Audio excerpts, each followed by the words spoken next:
When you encounter a piece of art, literature, or film, do you ever find yourself focusing solely on the work itself, its structure, style, and techniques, rather than the story behind it or the context surrounding it?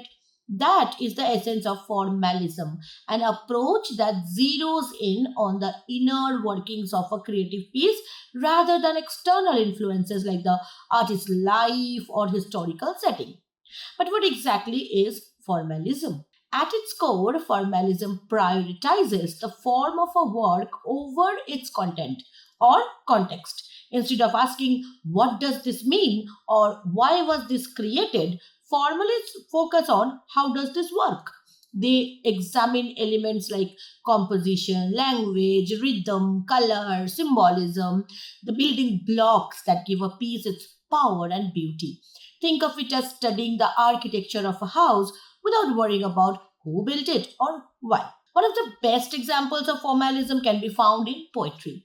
Take William Shakespeare's sonnets, for instance. A formalist wouldn't concern themselves with Shakespeare's biography or the Elizabethan era. Instead, they would analyze the technical brilliance of his writing, the iambic pentameter, the rhyme schemes, and metaphors like, shall I compare thee to a summer's day? These structural choices are what make the poem resonate regardless of when or where it was written. In visual art, formalism operates in much the same way. Imagine standing in front of Vincent van Gogh's Starry Night.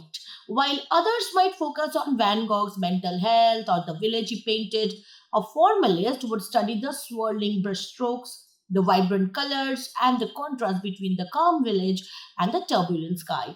For them, the meaning lies in how these artistic decisions create emotion and energy within the painting. Formalism also provides a universal language for discussing art. Whether you are analyzing a Renaissance sculpture or a modern film, you can talk about balance, symmetry, lighting, and pacing without needing to know anything about the creator's background.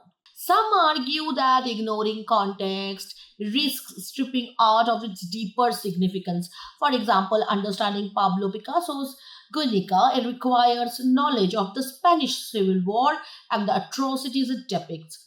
Similarly, reading Maya Angelou's poetry without considering her experiences as a black woman might overlook the layers of resilience and resistance embedded in her words.